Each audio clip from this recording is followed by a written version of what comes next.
Happy holidays, internet goers. This is the Snipe here, and before we get to topic, let me just say that this time of year, with the video game industry and just the industry of selling things in general, can get really hectic. People fight in stores. People get killed. Black Friday. Oh my god. Anyway, on to the topic. When you make a video game system, you need to have some type of way to grab attention of the consumers in order for them to buy your system.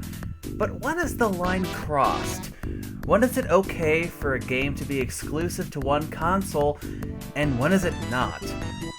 What is the limit of acceptability for exclusive features to make one particular version of a game superior to another and not just an alternative? When you really think about it, this has been going on since the 80s, when Nintendo and Sega were fighting each other over who's the top dog. Games like Battletoads and Double Dragon, Mortal Kombat, WrestleMania the arcade game, and God forgive me for citing this one, Shaq Fu, have shown drastic alterations between the different versions. I feel that part of this might be the company's programming said game. Part of it might be the company making the system and not educating the pros and cons of said system to said programmers and finding ways to make up for the system weaknesses.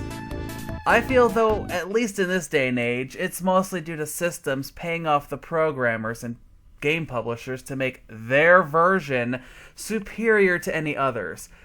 But what really gets me is when developers almost intentionally make one version of a game inferior to downplay the system it's on, so we can assume that the system is to blame in order for another game system to seem better.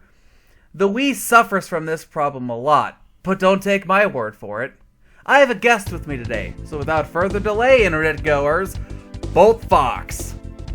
I'm really getting tired of these game companies that change their game drastically just because it's on another system. What's the point in having a game on multiple systems if it's not going to be the same game? I'm not talking about a game like Sonic Generations where you get exclusive content for each system, or a game like Harvest Moon where the same game isn't possible on another system. I'm talking about games like the Simpsons game or Ghostbusters, where there's no reason to mess with the game at all other than to mess with the fans of those systems. Got a Ghostbusters game that's supposed to be the third movie but interactive? Great! Let's change the core capture mechanic and turn all the characters into the cartoon models for the Wii. We'll blame the graphics, they'll believe that. And who wouldn't want to catch a ghost like you're playing bass fishing?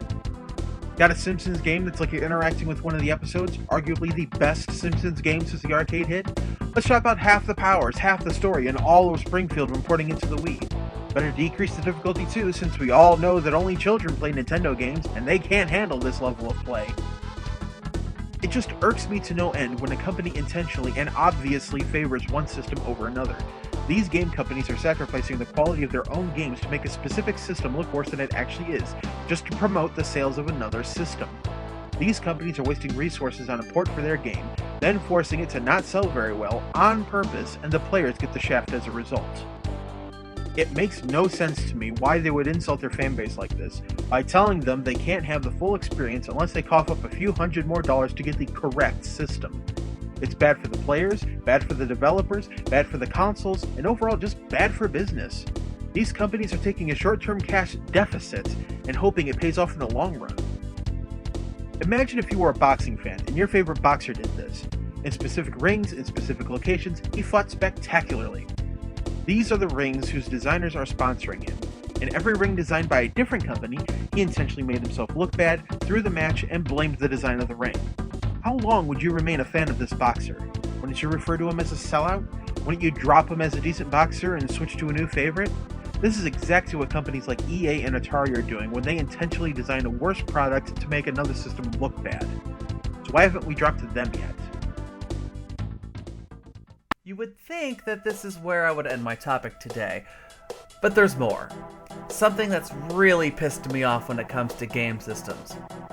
System exclusive. When a game is only available for one system and one system only. When is this acceptable? Well, if it's made by the company that makes the systems, yes, I get it. You need to have some selling point for your system in order to set it apart from the competition. But when a group like Sony pays millions to get a game, only to be available on the PlayStation 2 or PlayStation 3 or 4, it makes it look like you're only successful due to how deep your money pockets are. Think about it like this. Before they dropped the ball, when the PS3 originally was supposed to come out, Grand Theft Auto 4, Devil May Cry 4, and Metal Gear Solid 4 were originally only going to be on the PlayStation 3. Or Magna Carta 2 and Tales of Vesperia only released on the 360. I guess when it's one of the two, it's okay for most people, it seems. But if Nintendo gets an exclusive title on the Wii or DS, the public is in an outrage. Don't you think there should be some consistency in arguments most people have? It's like they only complain if a game they want to play is not on their preferred system. Oh my god, that's it. And then they're forced to buy it anyway. Well, with this logic, all systems win. But Sony has to fuck with that too. Remember those few games that were supposed to be exclusive to Nintendo that were third party? Why is it that we're seeing more and more of them show up on Sony systems? Resident Evil 4, Beautiful Joe, Killer 7, Dark Side Chronicles, No More Heroes. Jeez, oh Pete, Sony, can't you leave Nintendo with something? Oh, Resident Evil 0 and the Resident Evil remake. I'm sorry, but this is bullshit. Not to sound like a Nintendo fanboy, but they have a hard time as it is to get third-party developers confident enough to make a great game on their unorthodox systems for the other two, who, by the way, are not even game companies and don't give two shits about the industry, who are just snagging them up anyway so people don't have to buy that system to play that game. Look, I understand having options, I really do. Just make it a little more fair. Stop sabotaging a system with inferior ports. Stop paying unreasonable amounts of money so your poorly made system looks better than it really is. And stop the cross-platform backstabbing to inch that much closer to eliminating the competition. Till next time, folks. I do, before I forget, want to thank Bolt Fox for being on the show today. He's the first person I've had as a guest on this show, and I want to have guests in the near future, more of them. Someone to show their thoughts on what irks them on, the game industry, or even, the entertainment industry in general. As most of you might know if you're following this show, this actually was a suggestion from him, the cross-platform discrepancies. And I added to it with system exclusives and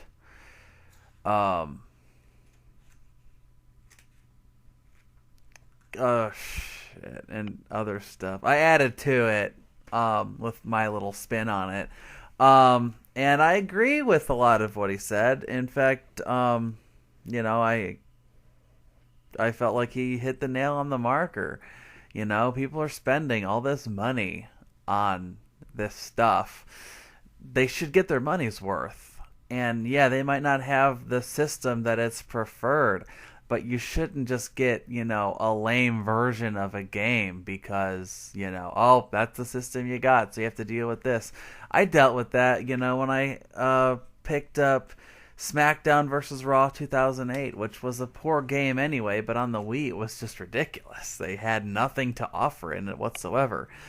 So I understand that aspect of it. It does bother me, and it has bothered me for years when, the version you get is legitimately, and it seems like intentionally bad. It's like they don't even want to try. I mean, I remember back in the days, when they would find ways to make the alternative version, unique. I mean, Turtles in Time versus Hyperstone Heist. There are pros and cons on both versions where it's like, it's worth getting both of them. It's not like one of them is legitimately bad, like the Genesis version of Battletoads and Double Dragon. There's nothing redeeming really of the Genesis version whatsoever. It's like you're playing the NES version of it all over again. And when, the version for the Super Nintendo was so drastically better, it's like, why even bother? So, I understand the issue on this topic, and I see with this industry of how it's turning out, it's gonna happen again. The Wii U is, yet again gonna be considered inferior to the other two. And people are looking up, for the dumbest reasons. Processing power is bad, graphics is bad. Well, what about innovation? It shouldn't be about how a game looks, and I've mentioned this before. It shouldn't be about how a game looks, how a game sounds. It should be how it plays. It should, the story versus, the gameplay adding to that should be more than just, it looks nice. And a lot of people are just so taken by, how a game looks that it's just everything else doesn't matter to them. And it just seems like this is going to be a serious problem. And I'll be honest, looking at the Xbox One and the PlayStation 4, I don't really see much of a difference, In fact, maybe if you compare and contrast it to, the games that are already out for it, and those games that are also on the previous generation systems, it's like, you might see a small difference, but what's the point? Why do you need to shell out that much more money to buy a game that you can still play on the other systems that you already own? At least with the Wii U, there's a new way of playing the game with its unique controller.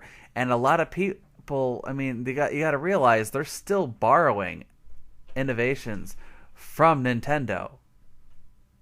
And I guess people don't really even see that. It's just all about graphics. So, and this part is unscripted, it's why I'm fumbling a little bit.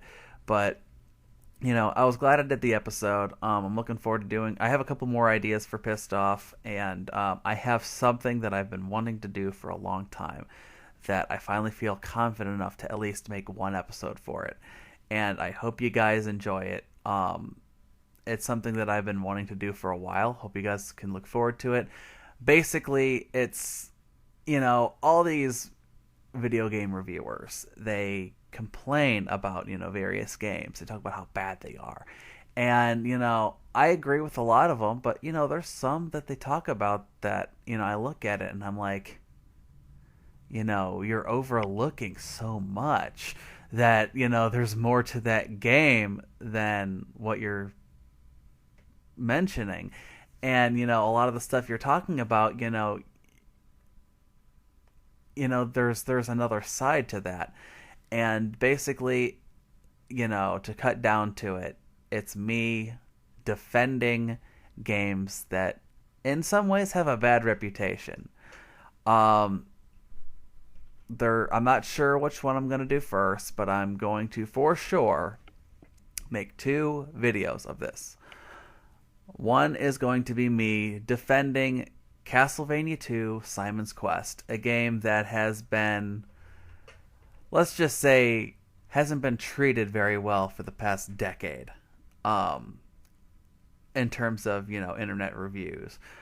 And the second one being Double Dragon 3 for the NES. I'm not sure which one I'm going to do first. I'm going to do them both. And I want you guys it's going to be a different take on a review. It's going to incorporate the stuff that people have said and basically give them a counterpoint to it. So, hope you guys can look forward to that soon. And if you don't hear from me soon, which you probably won't since it's a couple days from now, but happy holidays. Merry Christmas. Happy Hanukkah, Joyous Kwanzaa. Happy holidays, guys.